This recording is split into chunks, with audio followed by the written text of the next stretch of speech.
There comes a moment in every person's life when fear rises like a tide. It surges in our hearts when we are faced with injustice, when the odds seem insurmountable, and when we feel alone in our struggle. But it is in these very moments that we must hold our ground, not because we do not feel fear, but because we refuse to let it control us. Courage is not the absence of fear.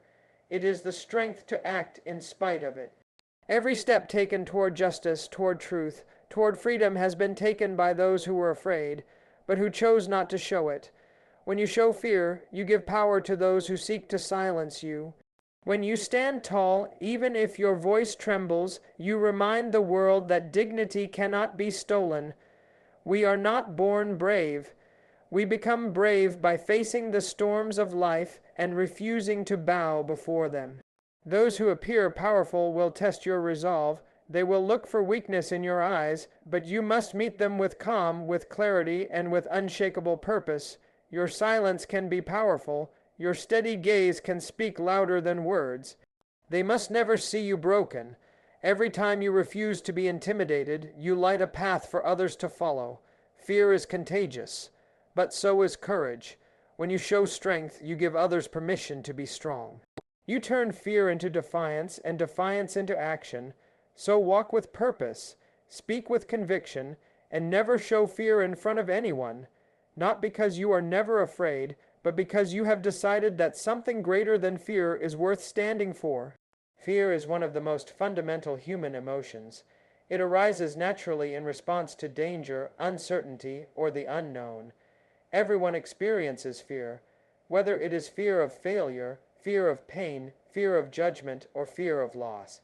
It is a feeling as old as humanity itself, deeply wired into our instincts. But while fear is natural, what matters most is how we respond to it.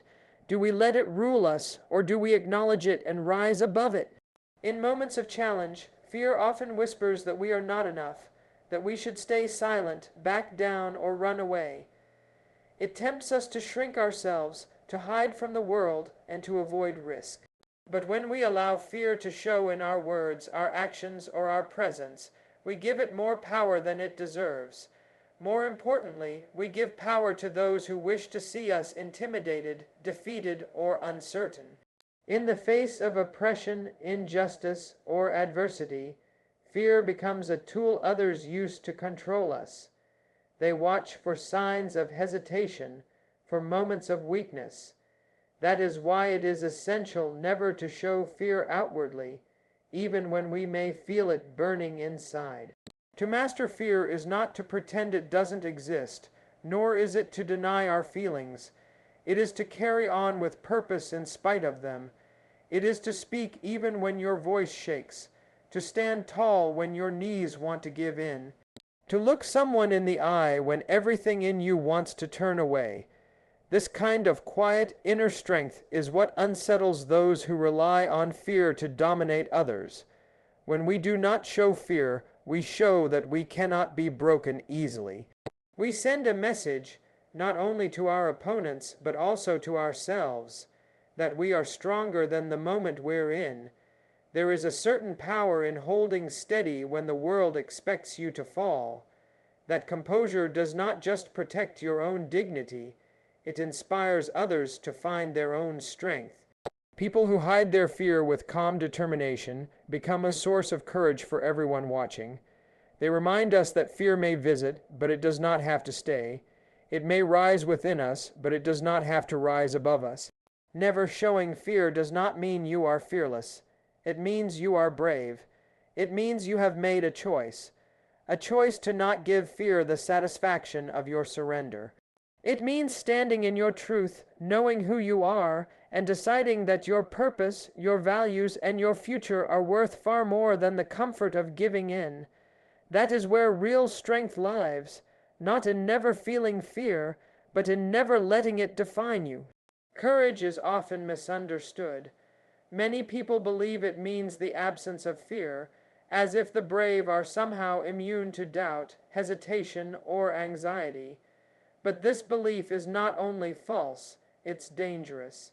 It sets an impossible standard, convincing people that unless they feel fearless, they are not courageous. The truth is quite the opposite. Real courage is not about having no fear. It is about feeling fear deeply and choosing to act anyway. Every meaningful act of bravery throughout history was made by someone who was afraid. People who stood against injustice, who spoke truth to power, who risked their freedom, their safety, or their lives. None of them did it without fear. But they made a choice to put their mission above their emotions, to stand for something larger than themselves. They understood that if they waited until the fear went away, they would wait forever. Courage begins not when fear disappears, but when the heart says, "I will go forward despite it." When you act in the face of fear, you take back control. Fear wants to paralyze you. It wants to shrink your world, to close your mouth, to tie your hands. But when you move through it, when you speak, when you show up, when you do the thing that scares you, you reclaim your voice and your agency. You become someone who is not defined by fear, but by purpose. You begin to see that fear is not your enemy. It is your signal. It tells you what matters. It tells you where growth lies, and it gives you the chance to rise. Courage is like a muscle. The more you exercise it, the stronger it becomes. At first, even small acts of bravery, saying what you truly believe, standing up for someone, making a difficult decision, might feel terrifying. But over time, these choices build upon one another. They create a foundation of confidence that allows you to face bigger fears with steadier hands. Every time you act despite your fear, you reinforce the truth that fear is not the end of the road. It is the beginning of something powerful, and here is something even more important. Courage is contagious. When others see you standing firm in moments of fear, they are reminded of their own strength. Your example becomes a light for someone still stuck in the shadows. By choosing to act in spite of your fear, you do more than help yourself. You give others permission to rise too. So do not wait for fear to vanish. It won't. Let it be there, let it speak, but do not let it make your decisions. Walk through it, speak through it, act through it. That is courage, not fearlessness, but fear in motion. When we show fear in the face of those who seek to intimidate or dominate us, we give them something they crave, control. Fear, when displayed, becomes a signal, a message that says we are uncertain, vulnerable, or hesitant. And for those who operate through power, coercion, or manipulation, that signal is an invitation. They see weakness, and they are encouraged. They see doubt, and they press harder. Fear becomes a fuel for their actions. That is why one of the most powerful forms of resistance is to never show fear, even when we are feeling it inside. The people who wield power through fear, whether they are bullies, tyrants, or corrupt leaders, thrive on intimidation. They do not always need to act. Sometimes they simply watch and wait for someone to shrink. A lowered gaze, a trembling voice, a retreating step. These are all victories to them. But when you stand tall, meet their gaze, and hold your position without flinching, you take that power away. You deny them the satisfaction of your submission. You protect your self-respect, and more importantly, you challenge the illusion of their dominance. Composure in the face of fear is not arrogance. It is discipline. It is a deep, deliberate choice to present strength even when you are struggling internally. This does not mean you are not afraid. It means you have trained yourself not to show it. You understand that appearances matter. The way you carry yourself communicates more than words ever could. Silence can be loud. A steady look can be defiant. A calm voice can unsettle someone far more than shouting ever could. When you do not show fear, you disrupt the expectations of those who expect obedience or panic.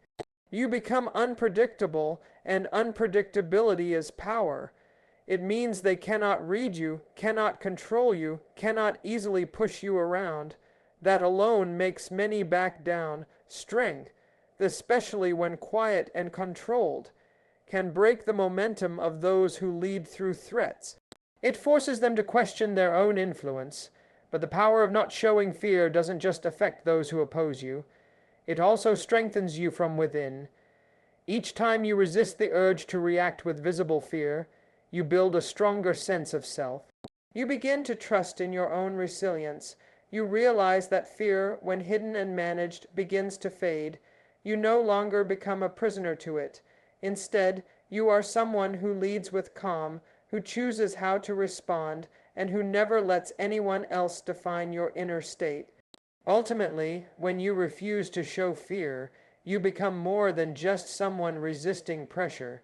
You become someone who reclaims power, power over your emotions, your choices, and your path forward.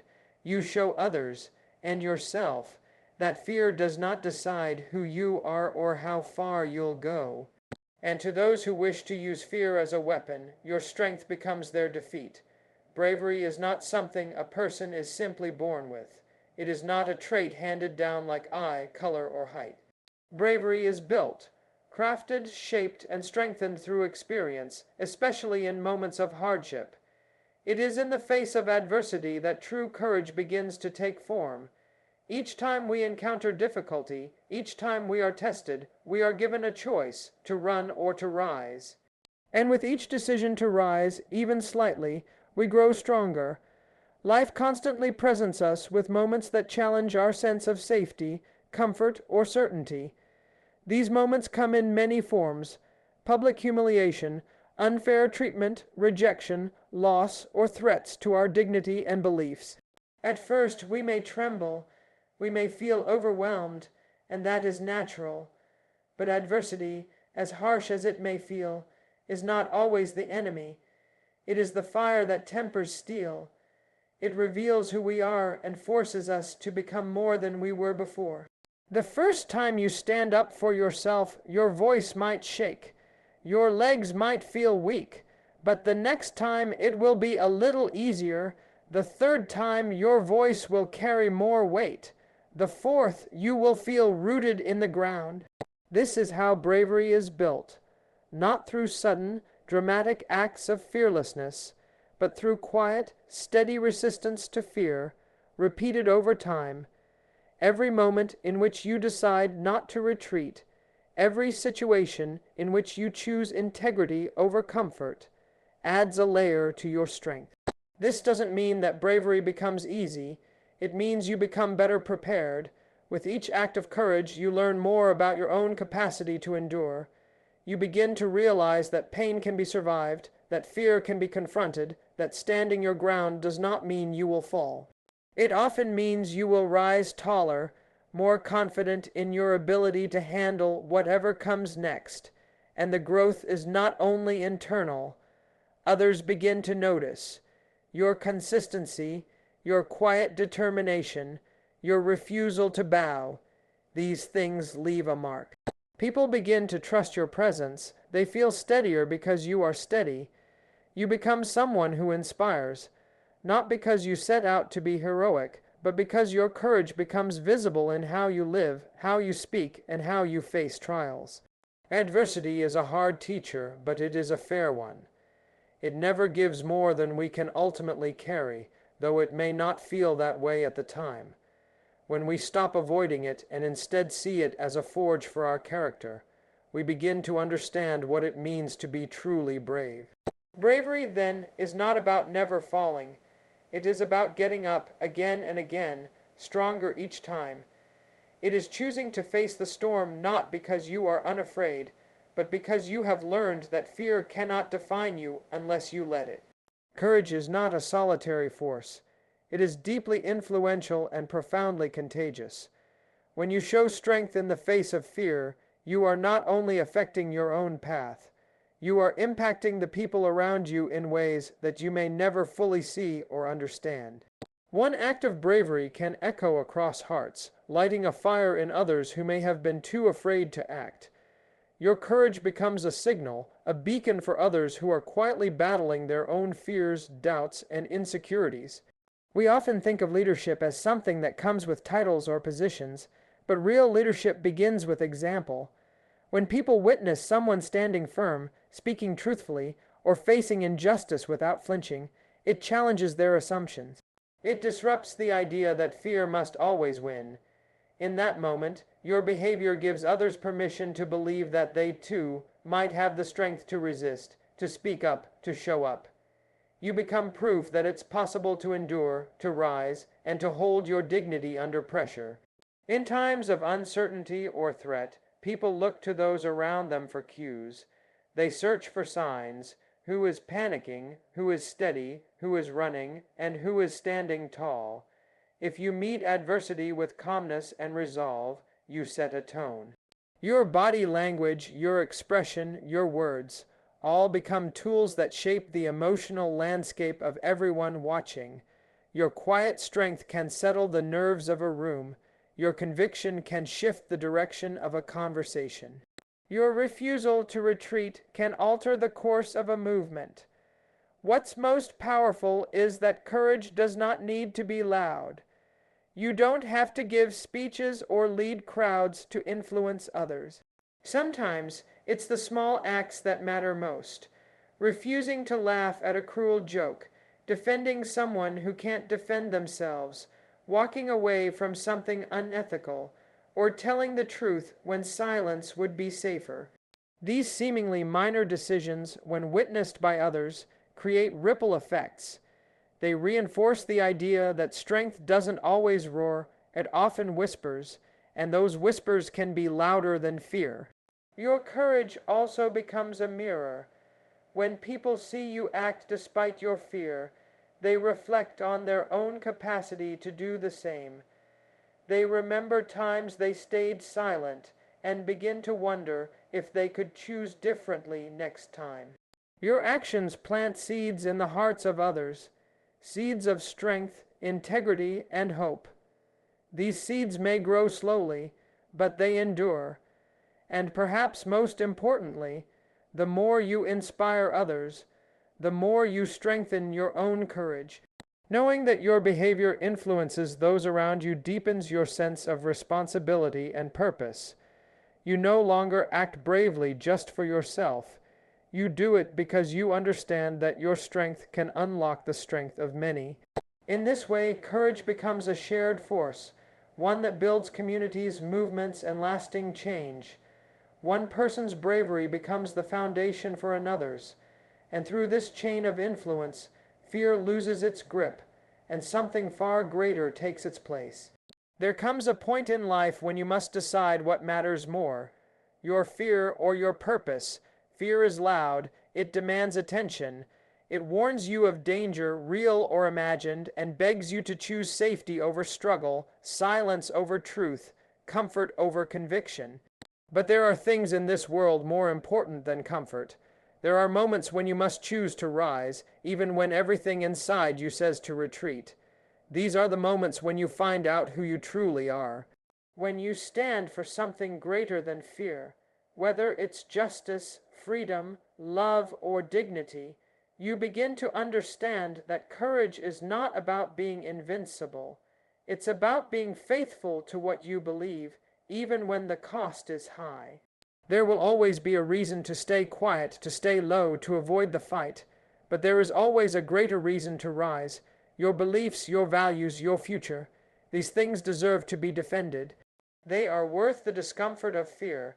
They are worth the cost of courage. Fear fades. What remains is what you chose to do in spite of it. You must never let fear make your decisions for you. It will tell you to stay small, to doubt yourself, to give up before you even begin. But you are not small, you are not powerless, you are not meant to live beneath the weight of fear. You are meant to stand tall, to walk in truth, to live fully even when it is difficult. When you stand for something greater than fear, you inspire others to do the same. You become the voice that breaks silence, the presence that changes the room, the person who leads not through force, but through example. In doing so, you help build a world where fear no longer decides the limits of our lives. So in the end, let fear be present if it must, but do not let it lead. Let your courage speak louder. Let your actions reflect your purpose. Let your heart stay open even when it aches. And when the moment comes to stand, to speak, to choose, do so boldly, not because you are without fear, but because you have chosen something greater. And let the world know this. Asterisk, asterisk, I may feel fear, but I will never let it define me. I will walk forward, I will speak my truth, and I will never, never let fear decide who I